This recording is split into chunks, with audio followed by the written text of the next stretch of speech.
동의할 수 없는 항의를 해버리면요. 유아교사 뽑겠냐고요. 잘 생각해봐. 그래서 뭘 하기 전에 그게 우리의 행동이 합리적인지 생각해봐요. 저는 개인적인데 주관식 답을 공개할 수 없다라고 봐요. 그게 국가의 입장이에요. 그리고 그거는 더 공정성이 지켜지는 길이라 보고요. 그 다음에 또 하나, 우리 주관식 문제는요, 객관식 문제 아니에요. 우리 문제를 단답형을 객관식으로 본다라는 게 되게 나는 이해가 안 돼.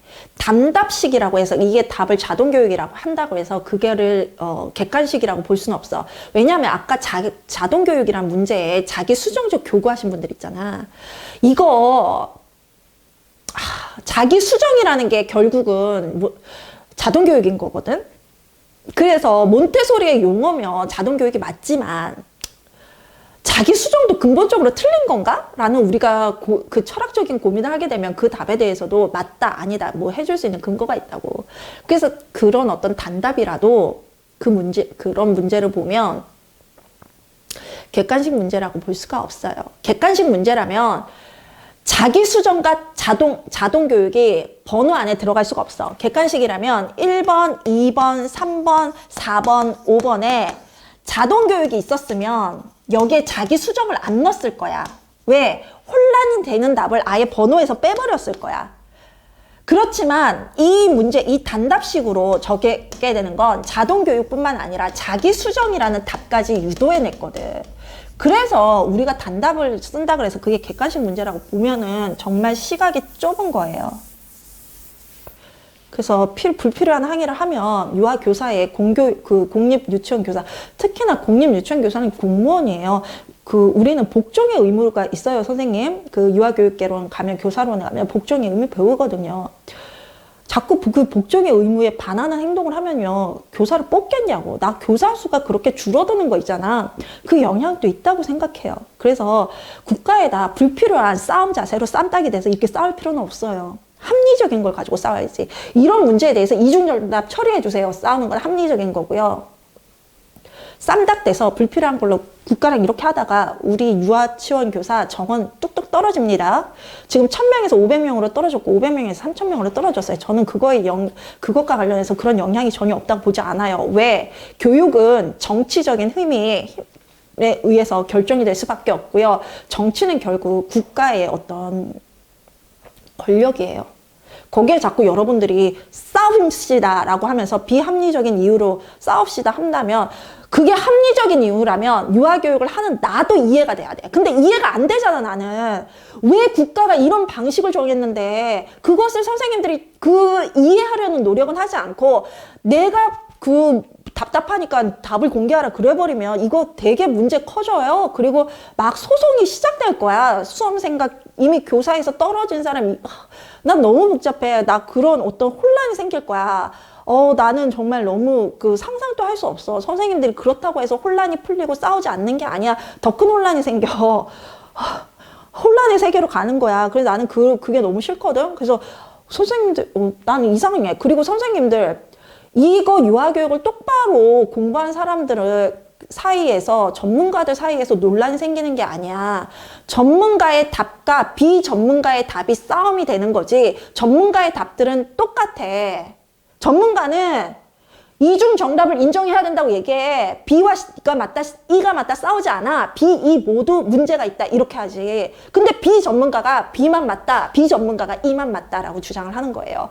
비전문가와 전문가의 싸움이지, 또는 비전문가와 비전문가의 싸움이지, 전문가와 전문가의 싸움은 아니야. 노량진 강사들이 답을 제대로 제시 못한다고 그런 건 노량진 강사의 문제지 우리의 국가적인 어떤 유아교육의 문제가 아니라고요.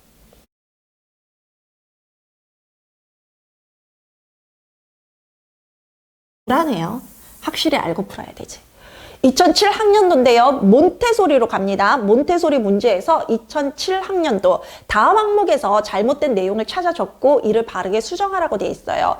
몬테소리는 유아의 흡수 정신을 강조했죠. 그러면서 자연스러운 환경이 아니지, 교육적으로 준비된 환경에서 하라 그랬지.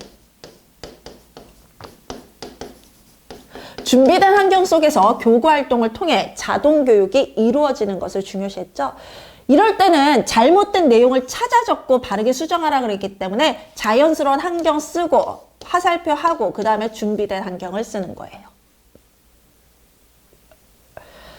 2013학년도 취시 볼게요. 다음은 유아교육 사상가에 대한 내용이다. 어른들의 의무는 어린이를 지혜롭게 대하고 어린이가 생활에 필요한 지식을 받아들이도록 도와주는 협조자여야 해요. 정상화를 교육 목적으로 한다 그러면 답 끝났어. 여기까지는 좀 뭐 누구나 그런 주장을 했다라고 볼 수 있죠. 교육 사상가들이. 그래서 꼭 몬테소리만 아니라도 이런 얘기를 뭐 일반적으로 할 수는 있지. 근데 정상화라는 표현은 몬테소리가 만든 용어예요. 그쵸? 그래서 정상화를 교육 목적으로 한다. 몬테소리. 자동교육도 몬테소리의 용어고, 준비된 환경도 몬테소리의 용어고,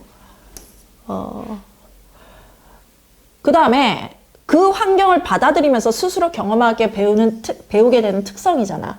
흡수 정신이지. 기억은 뭐 몬테소리죠. 몬테소리는 정상화를 교육 목적으로 했고요. 유아가 준비된 환경에서 교구를 활용하여 자기 스스로 오류를 정정해가는 게 자동 교육이에요. 또한 환경을 받아들이며 스스로 경험하며 배우게 되는 특성이라 그랬잖아. 내가 스스로 경험하게 배우는 특성. 그럼 누구의 특성? 아동의 특성. 그건 뭐라고? 흡수 정신. 자, 선생님, 환경을 받아들이고 스스로 경험하여 배우게 되는 시기라 그러면 민감기예요. 그럼 발달적 시기가 뭐냐 그러면 민감기인데, 이거는 그러한 아동의 특성을 물어보잖아요. 그러니까 흡수정신이에요. 여기에 민감기 써서 틀린 분들 굉장히 많아요. 그리고 아주 당당하게 외치셨어요. 왜 이게 민감기가 답이 아닙니까? 환경을 받아들이고 스스로 경험하게 되는 그 스펀지같이 유아들이 배우게 되는 그 시기를 우리가 민감기라고 하지 않습니까? 이거 민감기인데요. 딱 민감기 설명이잖아요. 여기서 시기라고 언제 물어봤습니까? 특성이라고 물어봤지. 그런 스스로 경험하는 게 누가 경험하는 거야? 유아가 경험하는 거지. 유아가 스스로 하겠지. 그 유아의 특성을 설명하라잖아. 그러면 아동의 특성을 쓰라는 거고, 그럼 흡수정신이지. 흡수정신이 나타나는 발달 시기를 우리가 민감기라고 해요. 그래서 설명할 때 개념이 똑같은데 하나는 발달적 시기, 하나는 아동의 특성인 거예요. 여기서 특성이라고 물어봤기 때문에 답은 흡수정신. 요거 2013학년도 취시에 나오면서 유아만 나온 게 아니라 유아 특수에서도 나왔는데, 유아 선생님이랑 유아 특수 선생님이랑 똑같이 민감기네 흡수정신이네 계속 싸우셨어요. 왜 싸우신 거예요 도대체? 이렇게 개념을 하나하나 정확히 안 배우면 싸우세요. 막 자기들끼리. 막 강사한테도 막 싸워가지고 막 이렇게 전투 자세로 오세요. 왜 민감기가 답이 아니야? 왜 너는 흡수정신이라고 하는 거야? 민감기가 답인데. 이렇게 오세요.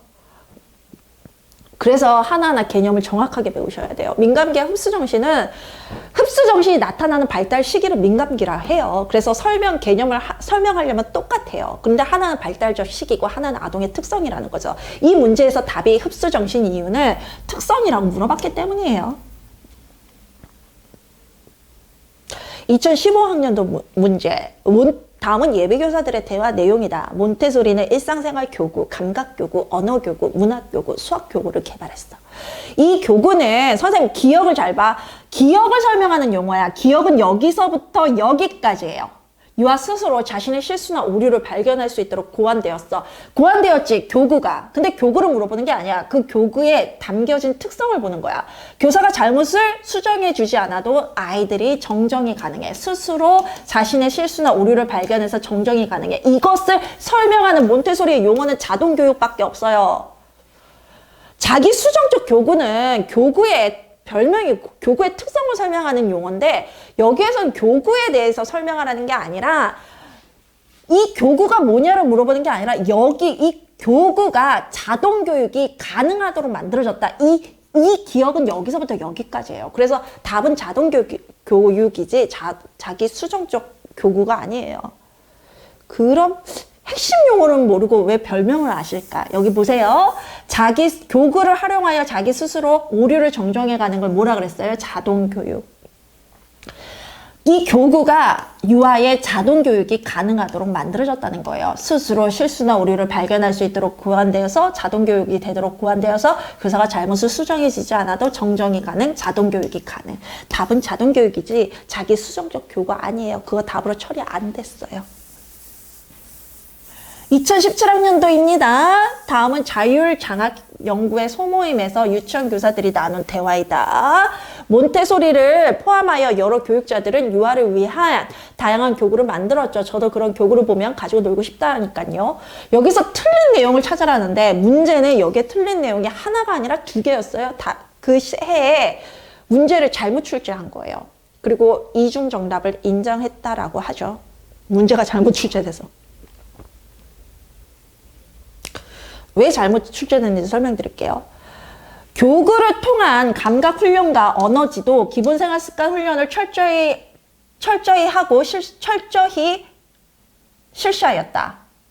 맞죠? 감각 훈련했고 언어 교육했고 기본 생활 습관 훈련했지. 교사는 유아가 교구와 상호작용하는 동안은 관찰해요. 이게 아니라 교구와 상호작용하는 동안은 관찰하는 거기 때문에 이게 맞지 않아. 그리고 몬테소리 교육은 일단 질문은 없어. 촉진자 역할은 몬테소리 교구 사용법 3단계를 가르쳐 주는 거지 질문은 아니에요. 질문하지 않아. 이런 거는 듀이 교육에서 하는 거. 그래서 이 B가 틀렸어요. 교사는 유아가 교구와 상호작용하는 동안 관찰해요. 그래서 이 답이 B. 유아가 교구와의 상호작용에 집중하고 있다면 교사는 방해하지 않는 것이 원칙이다.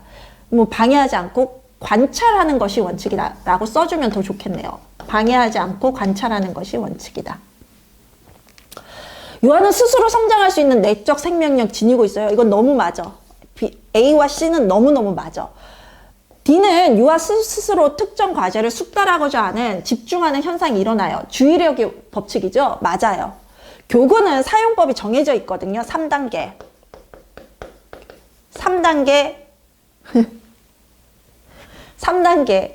그 지도법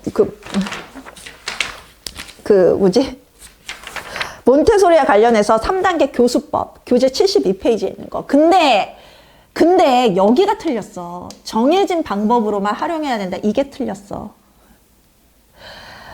이도 틀렸는데 몬테소리 교구의 사용법이 정해져 있고 그 방법만으로 활용해야 한다고 하는 것은 퀼패트릭을 중심으로 한 미국의 진보주의자들의 비판일 뿐이에요. 우리는 몬테소리 스스로가 뭘 하고 있는지 얘기해야 되죠. 몬테소리 스스로는 정해진 방법에 숙달된 유아들은 자신만의 창의적인 방법으로 교구와의 상호작용이 가능하다고 했죠. 어디에 나와 있어요? 정상화 3단계 71페이지에 보면 1단계가 무엇을 해야 되는지 모르는 단계예요. 2단계가 일시적으로 교구를 선택하지만 선택한 교구에 진정한 흥미를 느끼기보다 교사가 제시한 방법대로 사용하는 단계예요. 3단계가 흥미를 가지고 교구를 스스로 선택하여 반복하고 집중하는 모습을 보여줘요. 이 단계에서 유아는 선택한 교구를 원래의 활동 방법으로만 활용하지 않고 다른 방법을 창안하거나 응용하는 반복적인 활동 형태를 보여주고 이 3단계가 되어야 정상화의 마지막 단계예요. 그래서 사용 방법, 정해진 방법으로만 활용해야 되는 건 2단계고요. 정상화의 마지막 단계에서는 2단계에 익숙한 아이들이 자신만의 방법을 창안해서 스스로 자동 교육을 통해서 정상화로 나아가는 거거든요. 그래서 의도된 답은 난 이거였을 것 같아. B였을 것 같아. 근데 문제는 우리 그 출제자들이 우리 선생님들이 얼마나 똑똑한지를 간과하셨는 거야. 이분이 문제를 잘못 낸 거야. 이분이 몬테소리에 대한 어떤 지식이 짧았어. 이 출제자가. 그래서 정상화의 마지막 단계에서는 창의적인 방법으로 하고 그래야만 정상화에 도달할 수 있거든요. 그래서 이게 이도 당시에 이중정답으로 인정이 됐어요. 이건 문제 출제 오류고요. 선생님들 그 국가고시에서는요, 객관식이 있고 주관식이 있는데 객관식은 답을 공개해요. 그래서 우리도 그 옛날 문제 보면 객관식 문제가 있었어요. 그거는 그 객관식 문제의 답은 제가 제시한 답이 아니라 그때 국가에서 공개한 한국교육과정평가원에서 공개한 답이에요. 그러니까 거기에는 강사들 답이 다 통일되지. 왜 강사들 답이 아니라 그 뭐니 국가에서 낸 답이니까. 근데 주관식은요 공개하지 않는 게 국가 원칙인데 이런 것 때문에 그래요.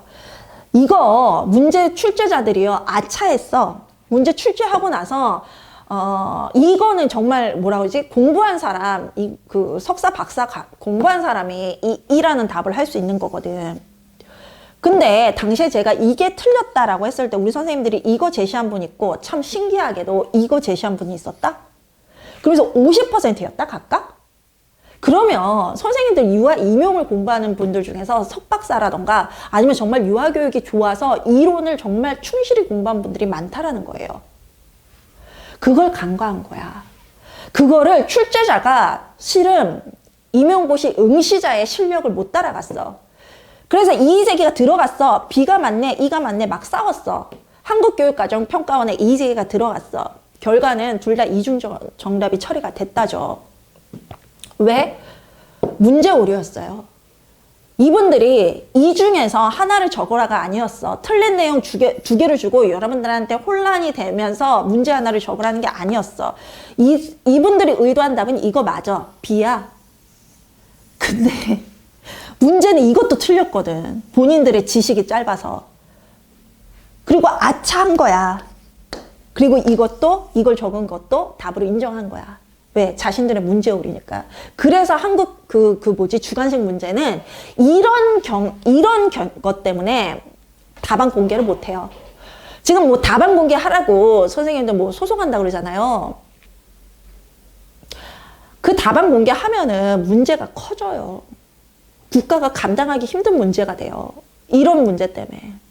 한마디로 우리가 문제 출제에 오류를 문제 출제할 때 오류가 있었다는 걸 본인들이 직접 뭐라 그러지 인정해야 돼요. 이런 문제가 나타나게 되면. 이게 지금 2017학년도에 결정적인 문제 오류 문제였거든요.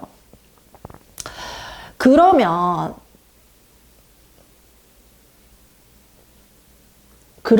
이런 것들은 이의제기가 왜 있겠어요? 이런 문제를 출제자들이, 검토자들이 발견하지 못했던 문제를 시험자들에게 의견을 들어보고 시험자들이 타당한 거 또는 우리가 정말 잘못한 거를 이의제기하게 만들어서 채점 전에 관련된 답은 모두 인정해 주는 거거든요. 근데 그렇게는 못한단 말이야. 문제 오류를 이걸 인정해버리면 어떻게 되는지 알아? A, C, D를 적은 사람도 답으로 처리를 해버려야 돼요. 왜? 문제 자체가 오류니까 다 맞다고 처리해야 된다고. 그러면 선생님 A와 C와 D는 완벽하게 몬테소리 교육 그 자체인데 그러면 몬테소리 교육을 반만 알고 있어서 B라고 한 사람과 몬테소리 교육을 완벽하게 알고 있어서 E라고 한 사람과 몬테소리 교육을 전혀 몰라서 A와 C와 D를 답으로 쓴 사람을 모두 다 정답 처리해야 된다고. 왜? 이 문제는 문제 오류니까. 문제 오류 있는 건 전원 정답 처리를 해버려야 돼요. 그럼 뭐야? 그게 공정해? 공정하냐고. 아니 A와 C와 D는 너무나 완벽하게 정답인데 그걸 틀린 내용으로 쓴 사람까지 정답을 처리하는 게 공정한 채점이에요? 답을 공개하게 되면 그렇게 된다고요. 그래서 이의제기를 받고 이의제기 근거에서 합당한 답들은 이중 정답으로 인정하는 거지. 그거를 공개해버리면 공정을 위한 그 과정이 오히려 불공정을 만들어낸다고요. 그래서 문제 주관식 답은 국가가 공개를 안 하고 이의제기를 받은 다음에 이의제기에 합당한 답들은 모두 정답 처리를 하는 거예요.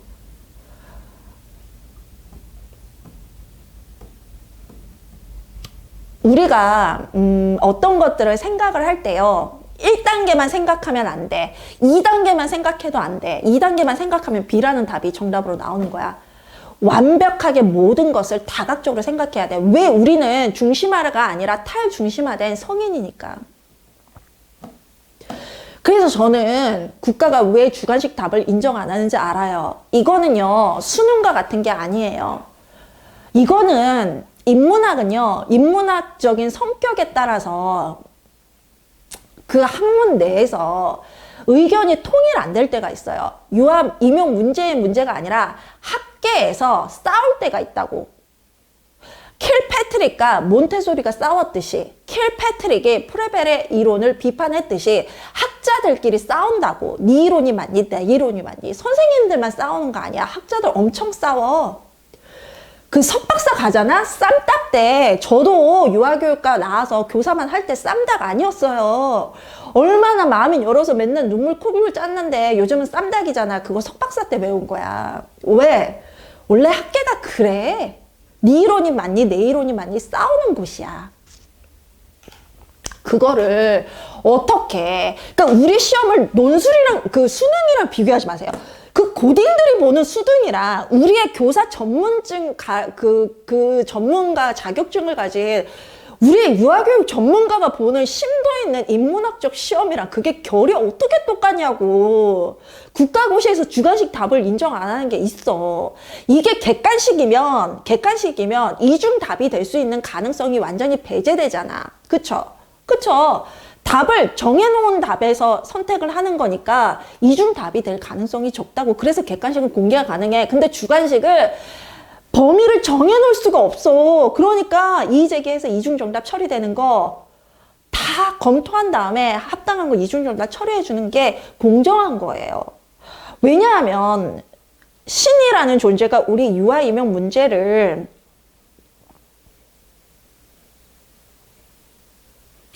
내면은 참 좋겠지. 완벽하겠지. 우주의 원리를 다 담아서. 근데 출제자들이 인간이라고요. 우리의 교수님들이고 유아교육의 최전문가들 1순위 1%라도요. 그분들도 사람이라고요. 그리고 솔직히 1%만 들어갑니까? 아니잖아. 선생님 유아교육 교수님들 중에서도 유아교육과 출신이 아닌데 유아교육 교수님들인 분들이 있어요. 학사, 석사, 박사 모든 과정을 통틀어서 이분들은 유아교육 전공이 아닌데 유아교육 교수인 사람들이 있어. 나 그런 사람 여러 봤어. 그럼 그런 사람들도 시험 출제 갈 수 있어. 유아교육과 교수니까. 그럼 그분들이 낸 오류를 우리 유아교육 전문가가 이렇게 찾아냈을 때 주관식일 경우 다 인정을 해줘야 된다고. 근데 답을 공개하면 그걸 인정을 못 한다고. 아니면 문제 자체를 오류로 써서 모든 답을 다 정답으로 하는데 모든 답을 다 정답으로 하는 게 합리적이고 여러분들을 위한 공정이에요? 아니라고. 국가가 이런 방법을 했을 때는 왜 그 방법을 선택했는지 먼저 깊숙이 생각한 다음에 거기에 대해서 부당한 걸 찾아내서 항의를 하는 거지. 나의 생각이 적절하지 못했던 것을 찾아서 항의를 하는 건 아니에요. 나도 대한민국이라는 나라가 100% 완벽한 나라라고 생각지 않고 우리 유아 임용이 이렇게 100% 완벽하지 않은 문제 오류를 내요. 그치만 그들도 인간이잖아요. 그런데 왜 그 방법을 선택했는지는 통합적으로 고차원적으로 설명한 다음에 국가에게 어떤 방법을 요구하는 거지. 내가 국가의 생각만큼 따라가지 못했는데 한국교육과정평가원의 생각만큼 따라가지 못했는데 거기에 대해서 반박을 하는 건 전 맞지 않다라고 봐요. 저는 이 시험은 공정한 시험이고 문제 오류가 나올 수 있지만 문제 오류에 대해서 여러분들의 이의제기를 해서 이의제기를 통해서 정답으로 처리해야 되는 건 모두 정답으로 인정하고 있는 시험입니다. 그래서 이의제기 제도가 있어요. 이의제기 할 때 문제 없음, 뭐 이런 식으로 나오거든요. 그 문제 없음인가 뭔가 그런 답변은 무슨 답변이냐면 그 답변을 할 수밖에 없어. 너가 이의제기하는 거 고려해서 우리가 이중 정답으로 처리했다. 그 답안 또 답안으로 처리할 거다 그러면 이의제기와 관련해서 문제없음이란 답을 내는 거지. 여러분들의 의견은 묵살하고 B만 정답 처리하겠답니다. 이 뜻이 아니야. 너의 이의제기를 우리가 다 검토해서 채점 답안에 반영했기 때문에 더 이상 문제는 존재하지 않는다. 그런 뜻이에요. 그래서 답은 그렇게 낼 수밖에 없어. 왜? 그 한국교육과정평가원에서 이의제기에 대한 답을 그렇게 낼 수밖에 없는 이유가 바로 그거예요. 답을 공개할 수가 없기 때문에. 그래서 저도 대한민국이란 국가를 가끔 이해할 수 없는 면들이 있어요. 근데 여러분들 시험과 관련해서는요.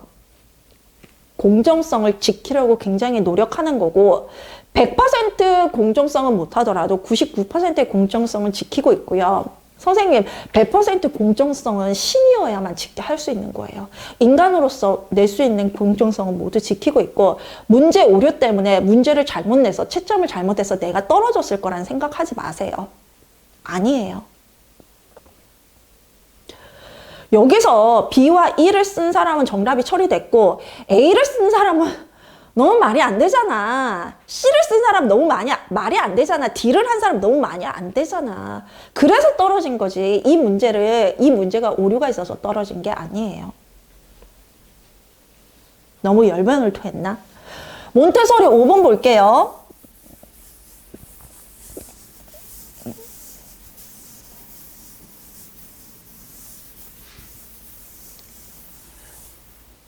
(2022학년도) 다음은 5세 반 교사들 간 대화 일부이다. 근데 선생님 있잖아요. 나는 걱정이 되는 게, 선생님들 가끔 있잖아요. 우리가 항의할 걸 항의해야지. 너무 국가에다가 들이받아버리면 나 유아교사 안 뽑고 싶을 것 같아. 사람 마음이. 유아교사들은 왜 이렇게 말도 안 되는 걸로 항의를 해? 이렇게 하면 만 5세 초등한테 준다잖아 지금. 그런 얘기까지 나왔죠. 만 5세를 초등학교에 해서 초등학교 교사들이 가르칠 거라고. 그렇게 해서 우리 한번 발칵 뒤집혔잖아. 왜 유아교사들한테 그 자리를 주지 않고 초등교사들한테 너 만 5세 줘버릴 거야. 이렇게, 이건 유아교사에 대한 어떤 굉장한 억압이거든요. 이런 억압을 왜 한다고 생각하세요? 우리가 항의를 하는 건 항의를 해야 돼요. 그런데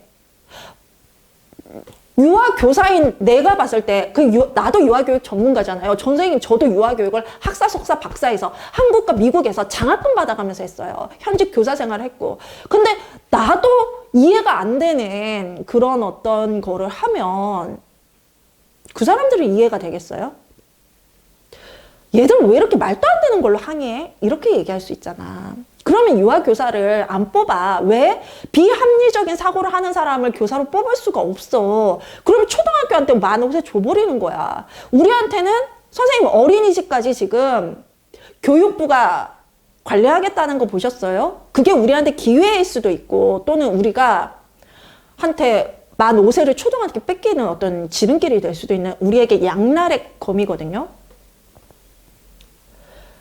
개인적으로는 어린이집을 교육부에 하는 거를 저는 찬성해요. 그리고 누리과정을 애초에 유보통합할 때 이미 그거를 고려하고 다 한 거겠지. 결국 유아교사가 가져올 수밖에 없다는 얘기야. 유치원교사가. 어린이집 교사들이 들으면 나 굉장히 또 난타당할 거야. 그렇겠지만 나는 유아 임용을 하는 사람이니까. 그치만 난 어린이집 교사 자격증도 있는데 참 어렵다 유아교육이. 그쵸? 이렇게 유아교육 자체가 참 어렵고 싸움이 많고 쌈닭이 되게 만들어 사람을. 그런데 우리가 자꾸 정부를 상대로 근거 있는 이의제기가 아니라, 근거 있는 항의가 아니라, 유아교육 전문가도 조금 동의할 수 없는 항의를 해버리면요, 유아교사 뽑겠냐고요. 잘 생각해봐. 그래서 뭘 하기 전에 그게 우리의 행동이 합리적인지 생각해봐요. 저는 개인적인데 주관식 답을 공개할 수 없다라고 봐요. 그게 국가의 입장이에요. 그리고 그거는 더 공정성이 지켜지는 길이라 보고요. 그 다음에 또 하나, 주관식 문제는요, 객관식 문제 아니에요. 우리 문제를 단답형을 객관식으로 본다라는 게 되게 나는 이해가 안 돼. 단답식이라고 해서 이게 답을 자동교육이라고 한다고 해서 그게를 객관식이라고 볼 수는 없어. 왜냐하면 아까 자동교육이란 문제에 자기 수정적 교구하신 분들 있잖아. 이거 자기 수정이라는 게 결국은 자동교육인 거거든. 그래서 몬테소리의 용어면 자동교육이 맞지만 자기 수정도 근본적으로 틀린 건가? 라는 우리가 그 철학적인 고민을 하게 되면 그 답에 대해서도 맞다, 아니다, 뭐 해줄 수 있는 근거가 있다고. 그래서 그런 어떤 단답이라도 그런 문제를 보면 객관식 문제라고 볼 수가 없어요. 객관식 문제라면 자기 수정과 자동 교육이 번호 안에 들어갈 수가 없어. 객관식이라면 1번, 2번, 3번, 4번, 5번에 자동 교육이 있었으면 여기에 자기 수정을 안 넣었을 거야. 왜? 혼란이 되는 답을 아예 번호에서 빼버렸을 거야. 그렇지만 이 문제, 이 단답식으로 적게 되는 건 자동 교육뿐만 아니라 자기 수정이라는 답까지 유도해냈거든. 그래서 우리가 단답을 쓴다 그래서 그게 객관식 문제라고 보면은 정말 시각이 좁은 거예요. 그래서 불필요한 항의를 하면 유아교사의 공립 유치원 교사, 특히나 공립 유치원 교사는 공무원이에요. 우리는 복종의 의무가 있어요, 선생님. 유아교육계론 가면, 교사론에 가면 복종의 의무 배우거든요. 자꾸 그 복종의 의무에 반하는 행동을 하면요, 교사를 뽑겠냐고. 나 교사 수가 그렇게 줄어드는 거 있잖아. 그 영향도 있다고 생각해요. 그래서 국가에다 불필요한 싸움 자세로 쌈딱이 돼서 이렇게 싸울 필요는 없어요. 합리적인 걸 가지고 싸워야지. 이런 문제에 대해서 이중정답 처리해 주세요. 싸우는 건 합리적인 거고요. 쌈딱돼서 불필요한 걸로 국가랑 이렇게 하다가 우리 유아치원 교사 정원 뚝뚝 떨어집니다. 지금 1000명에서 500명으로 떨어졌고 500명에서 3000명으로 떨어졌어요. 저는 그것과 관련해서 그런 영향이 전혀 없다고 보지 않아요. 왜? 교육은 정치적인 힘에 의해서 결정이 될 수밖에 없고요. 정치는 결국 국가의 어떤 권력이에요. 거기에 자꾸 여러분들이 싸웁시다 라고 하면서 비합리적인 이유로 싸웁시다 한다면, 그게 합리적인 이유라면 유아교육을 하는 나도 이해가 돼야 돼. 근데 이해가 안 되잖아, 나는. 왜 국가가 이런 방식을 정했는데 그것을 선생님들이 이해하려는 노력은 하지 않고 내가 답답하니까 답을 공개하라 그래버리면 이거 되게 문제 커져요. 그리고 막 소송이 시작될 거야. 수험생과 이미 교사에서 떨어진 사람이, 난 너무 복잡해. 나 그런 어떤 혼란이 생길 거야. 나는 정말 너무 상상도 할 수 없어. 선생님들이 그렇다고 해서 혼란이 풀리고 싸우지 않는 게 아니야. 더 큰 혼란이 생겨.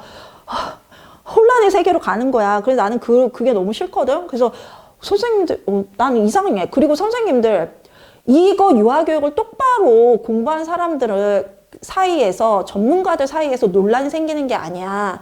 전문가의 답과 비전문가의 답이 싸움이 되는 거지. 전문가의 답들은 똑같아. 전문가는 이중 정답을 인정해야 된다고 얘기해. B와 C가 맞다, E가 맞다 싸우지 않아. B, E 모두 문제가 있다 이렇게 하지. 근데 비전문가가 B만 맞다, 비전문가가 E만 맞다라고 주장을 하는 거예요. 비전문가와 전문가의 싸움이지, 또는 비전문가와 비전문가의 싸움이지, 전문가와 전문가의 싸움은 아니야. 노량진 강사들이 답을 제대로 제시 못한다고 그런 건 노량진 강사의 문제지 우리의 국가적인 어떤 유아교육의 문제가 아니라고요. 2022학년도예요. 다음은 5세반 교사들 간 대화의 일부예요. 기억에 해당하는 용어를 쓰고 A에서 잘못된 부분을 찾아 그 이유를 설명하라 그랬는데요. 기억 보시면 유아들은 교구를 가지고 작업하다가 실수를 하더라도 스스로 수정하여 배운다라고 했어요. 이게 뭐라고? 아까 자동교육이라고 나왔잖아. 여기에다 또 자기 수정적 교구 쓸 거야? 아니야.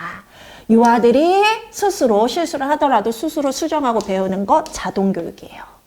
그 다음에 잘못된 걸 A에서 찾으라 그랬는데 A는 여기가 A예요. 여기가 A인데,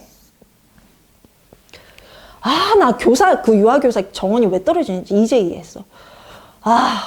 유아는 스스로 작업에 흥미를 가지고 집중하여 반복하면서 지식을 획득하죠. 이를 통해 유아는 만족감을 느끼고 균형된 발달을 이루어 정상화에 이르게 돼요. 정상화잖아. 오타예요. 이건 제가 오타. 그러니까 이건 강사의 잘못이라고. 문제 출제가 잘못된 게 아니라. 그뿐만 아니라 몬테소리는 유아들의 능력이 효과적으로 획득되는 민감기에 대해서도 언급했죠. 이 시기에, 민감기라는 건 시기예요. 시기. 유아는 스스로 지식을 형성하므로 준비된 환경, 이것도 강사 오타야. 강사 잘못이야. 문제가 잘못 출제된 게 아니라 마련해 줄 필요가 없다고 봤어요. 뭐? 준비된 환경을 줘야 된다 그러지 않았어? 스스로 지식을 형성하니까 그 부분이 잘못됐구나. 그쵸? 잘못된 부분을 찾아라. 준비된 환경을 마련해 줄 필요가 없다라는 부분이 잘못되었다. 몬테소리는 준비된 환경 속에서 유아가 자동교육을 통해 정상화를 이루어야 한다고 주장하였기 때문이다. 그쵸? 그 부분이 잘못됐네요. 그리고 식물이 물을 빨아들이듯 주변 세계로부터 정보를 흡수하거나 받아들이는 유아의 정신 능력, 유아의 특성을 흡수 정신이라 했어요. 아셨죠? 여기서 이제 민감기라 하면 안 돼. 왜냐면 여기는 능력, 유아의 정신 능력이라고 했으니까. 시기라고 물어보면 민감기. 여기 돼 있잖아요. 민감기. 그쵸? 그리고 능력이나 특성이라 물어보면 흡수 정신. 니일. 니일 문제 보시겠어요? 2013년 출시인데요. 다음은 유아교육 사상가에 대한 내용이래요. 기억에 들어갈 사상가가 설립한 학교 이름을 쓰고 니은에 들어갈 말을 쓰라. 기억은 내가 기대하는 것은 학생들의 삶의 이유를 찾든 못 찾든 그 결정의 모를 학생들에게 줄 수 있는 교육 방법을 마련하자는 거고, 이는 가능한 일이에요 라고 되어 있거든요. 이것은 뭐를 통해서만, 그리고 뭐를 사용하는 교사에 의해서만 가능하다 했어요. 기억은 학생이 행복한 삶을, 행복 나오면 니일이네. 교육 목적을 어린이의 행복, 어린이의 자유, 어린이의 행복을 위해서 어린이의 자유를 주장한 거예요. 행복한 삶을 영위하는 걸 교육의 목적. 행복이라고 나오면 행복을 교육의 목적으로 삼은 사람은 교육 철학과 사상가 중에서 니일밖에 없어요. 니일. 학교 운영에서도 결정적인 답 나온다. 자치회를 통해 학교 운영에서도 교사나 성인이 간섭하지 않고 자치회를 통해 자신의 의사결정 능력을 익히도록 했다. 기억에 들어갈 사상가가 설립한 학교 이름. 기억은 니일이야. 그쵸? 자치회가 결정적이에요. 학교 이름은 썸머힐이라 적으셔도 되고, 좀 더 정확히는 썸머힐 학교. 근데 이렇게만 적어도 돼요. 학교의 명칭이 이거거든요. 이름 쓰라잖아. 그 다음에 니은에 들어갈 말을 쓰라 그러면 자유야, 자유. 행복을 위해서 자유를, 제가 행복을 통해, 행복한 삶을 위해 자유를 주장했다 그러잖아요. 그래서 이 자치회라는 것 자체가, 유아의 자유를 인정하기 위해서거든요. 그래서 학생들이 스스로 그 이유를 찾든 못 찾든 중요한 게 아니라 그 결정에 대한 자유는 학생들에게 있어야 돼. 자유를 통해서만, 그리고 자유를 사용하는 교사에 의해서만 유아들의 행복한 삶이 가능하고, 그 자유를 보장하기 위해서 썸머힐 학교에서는 자치회를 준 거거든요. 자율이라 적으신 분들 있죠? 답으로 인정 안 하겠습니다. 왜냐하면 우리는 완벽한 답을 쓰는 게 중요해서. 자유를 해석하라 그러면 자기 통제가 가능한 자율이라고 하는 게 맞는데요. 그러니까 이 니일이 얘기한 자유를 뭔지 설명하라 그러면 자기 통제가 가능한 자율이라 하는 거지. 용어 자체는 자유가 맞아요. 자유가. 그래서 자유만 답으로 인정할게요. 방정한 문제로 갈게요. 2012년 문제. 다음은 오늘날까지 아동 존중 사상에 큰 영향을 미치고 있는 방정환이 쓴 글의 일부입니다. 방정환과 관련된 설명으로 옳지 않은 것.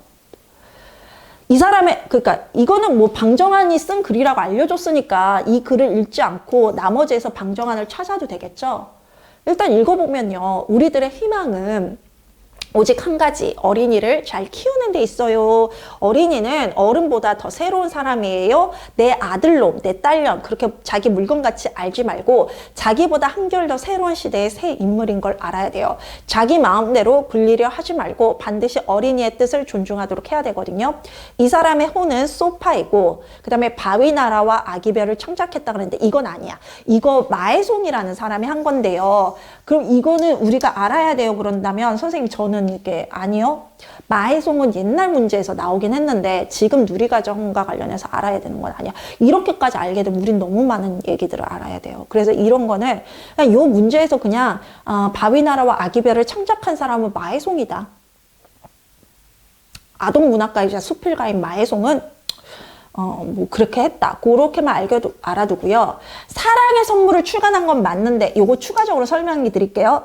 요즘 나올 문제는 아닌데 추가적으로 설명해 드리면, 사랑의 선물이 뭐냐면 외국의 전래 동화들을 번역한 거예요. 뭐 신데렐라 이런 거 있죠. 그런 우리 뭐 그림 형제 그런 동화책 그런 것처럼 사랑의 선물이 외국의 어떤 미오노르 새끼, 안데르센 이야기나 뭐 신데렐라 이런 것들을 번역한 거예요. 외국의 어떤 동화책을. 그거 방정환이 출간했어요. 이 문제와 관련해서 알아두세요. 지금 나올 문제는 아닌데 어린이날을 제정하는데 주도적으로 참여한 거 맞지? 1923년 5월 1일. 그 다음에 기업가 어린이와 동일 명칭의 잡지 만들었다고 제가 말씀드렸죠? 어린이란 잡지. 몇 년도부터 출간했죠? 처음 출간한 해가 1923년. 방정환과 관련해서는 1923년만 외우시라고 제가 말씀드렸죠. 2013학년도 문제예요. 다음은 교육 사상가에 대한 설명이다 라고 되어 있는데요. 어렸을 때의 생활이 그렇듯이 심한 것은 마치 일생의 어린 싹이 차고 아린 소리를 맞는 것입니다. 아무 것보다도 두렵고 슬픈 일입니다. 부인은 아이 때리지 마세요. 요즘 아이 때리면 민법에서도 체벌권 없어졌어요. 부모 체벌권. 아이를 때리는 것은 무조건 아동학대로 갑니다. 아이를 때리는, 일단은 이건돼서 선생님들이 잘 설명하셔야 돼요. 그래서 아이 때리지 마세요, 선생님. 아이를 때리는 것은 하늘을 때리는 거래요. 어떻게 감히 우리가 하늘을 때려요? 하늘이 싫어하고 하늘의 기운을 상하게 하는 거예요. 그쵸? 굉장히 중요한 거예요. 그쵸? 선생님 아동학대 하지 마세요. 그냥 법적인 이유보다도 너무 아프잖아. 요즘 아동학대 너무 이야기를 보면 가슴에 그냥 너무 심장이 꽂혀. 그래서 하지 마세요. 나 교사할 때만 해도 그게 안 보였거든. 근데 이제 멀리 좀 떨어져서 선생님들 강의를 하고, 그 다음에 우리 지금 아동학대와 관련해서 그런 어떤 뉴스 기사들이나 실제 사례들을 봤을 때 참 아이들이 귀한 존재인데 라는 생각이 들더라고요. 하지 맙시다, 우리 아동학대. 선생님들만 하지 말는 게 아니라 나도 안 하고 모두 아동학대 하지 맙시다. 그런 아동존주 사상을 주창했어요.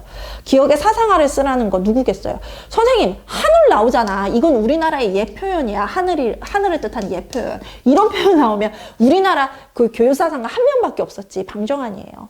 그리고 이 사람이 아동교육 운동을 전개하는데 주된 배경이 된 우리나라의 사상이라잖아. 그럼 우리나라 사람이라는 거지 뭐. 방정환이지. 그 다음에 인내천인데요. 제가 이거 말씀드렸어요. 동학이라고 쓰면 이거 인내천만 답안 처리했으면 좋겠어. 동학 사상이 곧 인내천이야. 근데 동학이라고 쓰면 정답 처리하지 마세요. 동학은 사상이 아니라 시민운동이에요.